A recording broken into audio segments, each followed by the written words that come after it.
in the day, the Jonas Brothers were some of the biggest names to come from Disney. I remember when I was a kid and we were all obsessed with the Jo Bros, convinced that we would one day marry them. Though they're all married to other people and our little preteen dreams have been shattered, maybe it's a good thing that the fans didn't get too attached to the band, because after some celebrities have exposed them, you could argue that the Jo Bros have some scandalous past. Let's get into all of that as we talk about the celebrities who tried to warn us about the Jonas Brothers. At number 5, Nick Jonas. Now, even though Nick is part of the Jonas Brothers, he did, in a way, warn their fans about the band. As you will probably recall, the band was together back in the 2000s when they were on the Disney Channel, but the band ended up breaking up back in 2013. At the time, a lot of fans were curious as to why they split. I mean, they were brothers after all, so what happened? Well, Nick ended up sharing some details about what happened, the drama and conflict included in their falling out, and warned fans about what things were like for them behind the scenes. In an interview with Wonderland magazine, Nick shared that the pressures that were put on the band were causing the boys to become emotionally strained, and this started causing tension in the family. Elaborating on this, Nick told the magazine, quote, "There was definitely a strain emotionally that was being put on all of us. We had such a specific way of doing things for so long, and I think as we got older, we tried to progress artistically. We got stuck in those old ways, so our music suffered and our general vibe with each other and ability to communicate in a healthy way no longer existed." Nick was actually the one who pitched the idea that the band break up, and this also caused some tension within the band, but Nick felt as though this was necessary in order to save their relationship as brothers. In a way, he warned fans about what life was really like for the brothers and how their careers had taken such a huge toll on their personal lives. No one really saw this breakup coming, but after this interview, it made so much more sense. Luckily for fans though, Nick was also the one who got the band back together so we could relive the good times from their career and also grow with them too. At number 4, Portugal The Man. When the Jonas Brothers got back together, there was a lot of buzz from fans and in Hollywood. The Jo Bros had returned and they dropped a banger to make their comeback, a song called Sucker. Though it was a huge hit, the song also ended up causing a bit of a scandal because they were accused of stealing the song from another group, a band called Portugal The Man. The song that the Jonas Brothers were accused of stealing was the song Feel It Still by Portugal The Man, which, side note, is a very good song. Anyways, there is a mashup online of both Sucker and Feel It Still that shows just how similar they are, and I have to say it's a little scary. Sucker just sounds like a sped up version of Feel It Still. When this scandal came out, fans on Twitter were talking about the song's similarities, accusing the Jonas Brothers of plagiarism and making memes about it. Though Portugal The Man came out and said that they weren't mad at the Jo Bros and that they had no problem with their song Sucker, this little scandal kind of warned fans about the brothers' content and how they create it. No one really knows if this whole thing was deliberate or just a coincidence, but it did sort of set a tone for the brothers' reunion, and starting off with a scandal certainly wasn't great. Before we carry on talking about the people who tried to expose the Jonas Brothers and reveal their true nature to their fans, why not take a moment to leave a like on this video if you're enjoying it so far, and while you're at it, consider subscribing to the channel to see more videos like this one. At number 3, Demi Lovato. Demi Lovato and Nick Jonas were once very close. They had worked together while on the Disney Channel, Demi had dated Joe Jonas for a while, and they were just the best of friends. But all of a sudden, they sort of broke up, and this may have served as a warning to fans about the potential drama between Demi and Nick. The two of them had a pretty good friendship, so no one noticed when things became strained. There have been reports saying that they haven't spoken since 2017 because they had a falling out. In 2018, fans noticed that Nick and Demi had unfollowed each other on social media, but things really came to a head when it came time for Nick Jonas and Priyanka Chopra's wedding. Apparently, Demi wasn't invited to the wedding, and this really affected them. When news started coming out about Nick and Priyanka's wedding, many fans just assumed that Demi wasn't attending the wedding because they weren't up to partying, especially since at the time Demi had just been hospitalized, but it turns out that Demi just was not invited to begin with. Sources close to Demi said that they were devastated to not have been invited to Nick's wedding, saying that their heart was broken after that. We don't really know where the two of them stand anymore, and last we've heard, they just aren't speaking to each other anymore. Maybe one day we will see them rekindle their friendship, or perhaps they just aren't meant to be in each other's lives.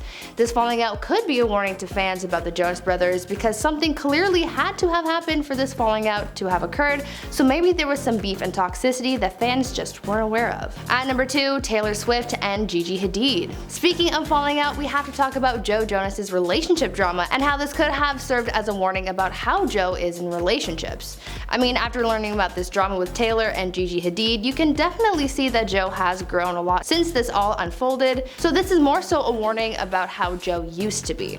Anyways, as some of you might recall, Joe Jonas and Taylor Swift dated for a hot minute back in the day, but things ended up getting a little messy and caused some drama between a handful of people. When Joe and Taylor dated, the breakup didn't really go well because Taylor was dumped over the phone in a call that lasted less than 30 seconds. Ouch. This ended up working pretty well for fans because, as we all know, Taylor channels all of her feelings into her music, and that breakup music always hits.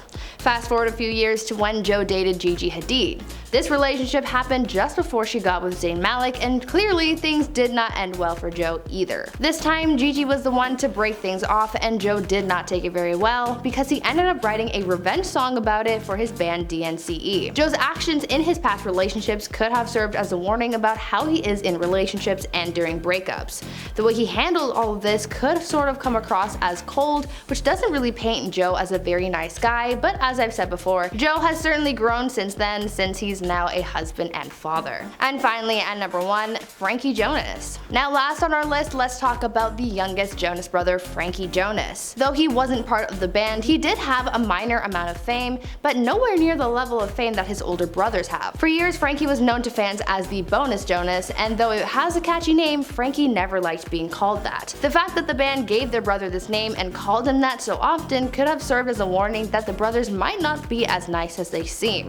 Frankie was often compared to his brothers as a kid, and since his brothers were so famous, people kind of bullied Frankie for not being as good or as talented as the other Jonas brothers. Frankie opened up about how the bonus Jonas moniker affected him growing up, saying that it took a toll on him. In an interview with Bustle, Frankie told sources, quote, "It became a form of self-harm to look at these things. It became essentially an OCD, like a tic. I couldn't stop. I checked it every day, and I had to feel okay in a way. It became a serious issue for me. A lot of that perpetrated the idea that I was just this meme. I was this joke, and my entire identity to people was adjacent, which really affected myself and the way that I thought about the world and the way I thought about myself." End quote. Although his brother Joe has said that he refuses to call Frankie the bonus Jonas after learning about how this makes his little brother feel, they also never publicly defended their brother either. Frankie is now a star in his own right, having blown up on TikTok, but he did it without the help of his brothers. You would think that the band would have stood up for their brother more, and the fact that they let so much slide shows that maybe they just didn't care enough. Now before we wrap things up for today, I want you guys to leave a comment down below telling me what you think about the Jonas Brothers. What is your opinion on the band? Do you think that the celebrities we talked about have a point? And are you still a fan of the Joe Bros? Leave me your thoughts down in the comments. Speaking of which, let's get to some comment shoutouts from our video of the celebrities who tried to warn us about Vanessa Hudgens. Jade Anthony says, "I have mixed feelings about Vanessa Hudgens. Besides, I actually liked her roles in the Princess Switch trilogy, and I'm sure she's not always mean or deceiving when off camera." Yeah, I guess I have to agree with that. I mean, I don't think that every celebrity is super mean off camera, but I mean, we're all human, we have our moments. I Am Dangerous says, "Chrissy has no room to talk about people not deserving to have their lives ruined when she herself was cyberbullying people left, right, and center for the last decade or so." Also a very good point. I mean, Chrissy faced a lot of backlash last year, so having her defend people doesn't really seem right. Gil Absolute says, "I still hate her for defacing the Red Rock in Arizona."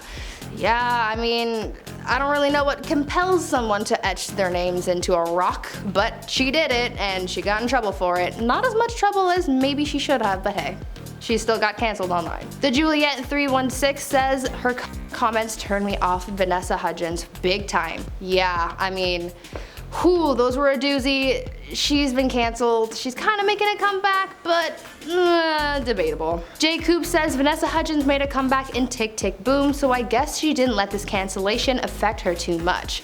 Also a very good point. I mean, she did kind of hit rock bottom for a little bit, but she's slowly coming back, so maybe we'll see more of her in the future. Christopher Brune says, "I think she's kind of arrogant, definitely not a nice way to behave, definitely not to a fan." Yeah, I feel like if you're meeting a fan, they're the ones that support you, they're the reason you kind of have that fame and career, so I feel like you'd have to be nice to them. You can't tell them off like that. Hector Vasquez says, "Brie is giving me Tony Topaz vibes." I can kind of see it. The purple in the front, kind of pinkish. Yeah, I am Tony Topaz. Anyways, thank you all so much for your comments and for sticking around until the end of the video. I've been your host, Brie Room, and until next time, stay safe, make good choices, and stay groovy, friends.